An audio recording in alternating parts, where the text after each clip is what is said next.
নবীন দাদা পাল্টে গেছে। নবীন দাদা এখন ঠাকুরের গুণ খোঁজে, অন্যেরা দোষ খোঁজে। তা আপনি কোন বাসে শ্বাস নিতে এসেছেন, সুবাসে না কুবাসে? বাজে বকো না তো, ওদিক পানে যাও বাপু, কাজ থাকলে কাজকর্ম করো, কি যাও। ভারী ভারী কি ভাবতো। এখন ওজন বয়ে বসুন, ফুরফুরে হতে সময় লাগবে না। ওই আর একজনকে দেখুন, আলাপ করুন, বুঝতে পারবেন।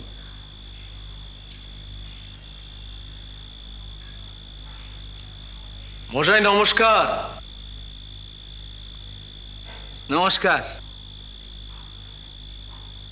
আপনি কি এই মন্দিরের?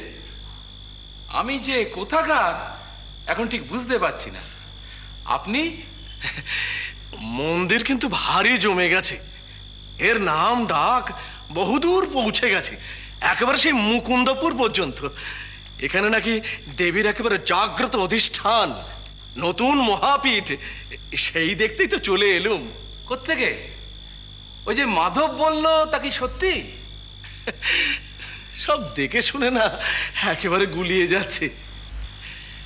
এই রাধা গোবিন্দের মন্দির, তার গা ঘেঁষে কালিকা মন্দির, আবার ওদিকে ওই নাট মন্দিরের মাথায় ধ্যানস্থ ভৈরব, আবার গঙ্গার পার ঘেঁষে সার সার শিব মন্দির। তারপর শুনলাম নাকি এই মন্দিরের চত্বরের গায়ে নাকি গাজী পীরের দরগা। বলি হচ্ছেটা কি, একেবারে ভগবানের হাত নাকি? আচ্ছা তেঁদুর, তো কথার উত্তর নেই, কেটে অন্য কথা। আচ্ছা আমিও দেখাচ্ছি। আসলে আচ্ছা মশাই, আপনার কি মনে হয় এই পরিকল্পনাটি কার, রানীমার না তার সেজো জামাইয়ের? আচ্ছা মশাই, ওই গঙ্গা দিয়ে কি জাহাজ চলবে বলে আপনার মনে হয়? হ্যাঁ, আসলে ওই দেওয়ান মশাই আর নায়েব মশাই এখানে আসছিলেন, তা আমি তাদের সঙ্গে সঙ্গেই চলে এলুম।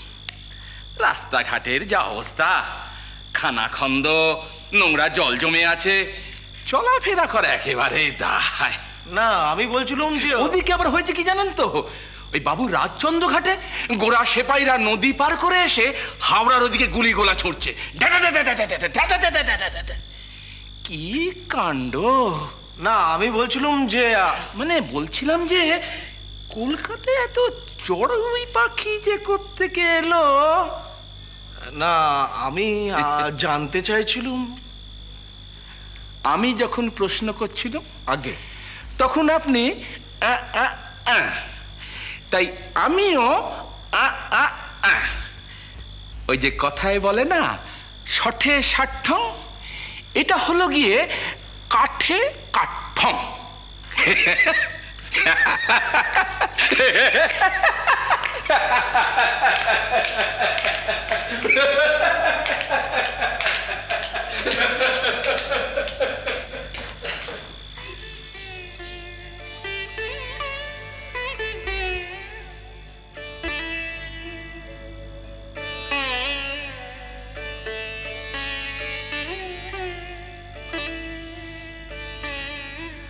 আরে রামতারক দাদা, এই তো গদাই।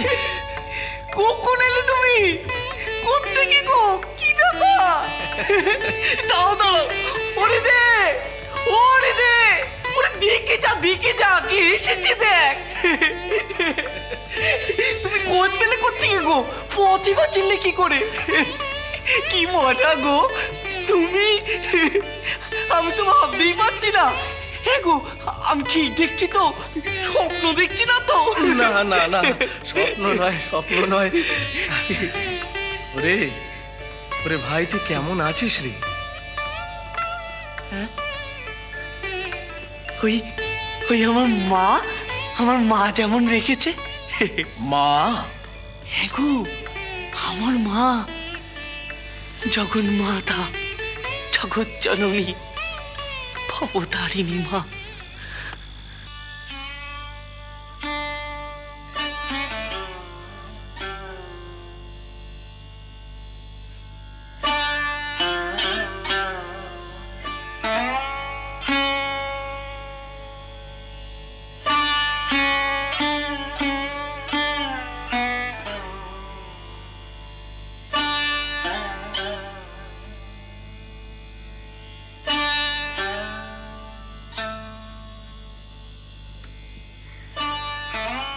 রানীমা। গিয়েছিলেন দক্ষিণেশ্বরে? হ্যাঁ রানীমা, গিয়েছিলাম। তা এত দেরি হলো যে? আসলে উঠতে মন চাইছিল না। গঙ্গার ধারে অনেকক্ষণ বসেছিলাম। পৃথিবীতে এমন অপার শান্তির ঠাঁই আছে, সে কথা আগে কখনো জানতুম না। কেন? মন্দির প্রতিষ্ঠার দিন তো আপনি সেখানে গিয়েছিলেন। হ্যাঁ ছিলাম বটে, কিন্তু সে সময় ঢক্কা নিনাদে মন্দিরের শান্ত সময় তো ভাবটুকু ঠিক বুঝে উঠতে পারিনি। তাছাড়া লোকজনের ভিড়, মন্দিরে আচার অনুষ্ঠানের প্রাবল্যে নিভৃতে কোনো বোধ হয়নি। কিন্তু সে বোধ আজ হয়েছে রানীমা। রানীমা, আপনার এই কীর্তি চির অক্ষয় হয়ে থাকবে। না দেওয়ান মশাই, এ কীর্তি আমার নয়। মা নিজে ইচ্ছে প্রকাশ করে এসেছেন, আমার হাত ধরে করিয়ে নিয়েছেন, এর বেশি কিছু নয়। সে যাকে ছোট ভরচাজকে নতুন কাপড়খানা দিয়েছেন তো? হ্যাঁ রানীমা, আপনার দেয়া ওই নতুন কাপড়খানা নিয়ে গিয়ে ছোট বাচ্চাদের হাতে যখন দিলাম, সে কি তার আনন্দ! একেবারে হই হই শুরু করে দিয়েছেন, যাকে বলা যায় আনন্দে আত্মহারা আর কি। আমার উপরে তার রাগ পড়েছে তো? রাগ কি বলছেন রানীমা? ও আপনাকে অন্য চোখে দেখে। ও যে আপনাকে কি চোখে দেখে সে কথা যদি আপনি একবার শুনতেন। না দেওয়ান মশাই, আমাকে এমন কিছু শোনাবেন না যা শুনে আমার আত্মশ্লাঘা আসতে পারে। ক্ষমার অযোগ্য অপরাধ আমি করেছি, তার জন্যে ছোট ভরচাজ আমাকে যে দণ্ড দিয়েছেন তা আমি মাথা পেতে নিয়েছি। জগন্মাতার সামনে বসে আমি বৈষয়িক চিন্তায় মগ্ন ছিলাম। মা ওর হাত দিয়ে আমাকে তিরস্কার করলেন। আমি জানি যে মন্দিরের কর্মচারীরা এতে অবাক হয়ে গেছে, কারণ আমারই মন্দিরে দাঁড়িয়ে আমারই একজন বেতনভোগ পুরোহিত আমাকে শাসন করতে পারে, এই দৃশ্য তাদের কাছে কল্পনাতীত। কিন্তু আমি তো জানি ছোট ভরচাজ পুরোহিত নন, উনি সাধক। পুজো আর সাধনা এই দুটোতে অনেক তফাৎ। আমি আমার এই আমিত্বটুকু বিসর্জন দিয়েই থাকতে চাই।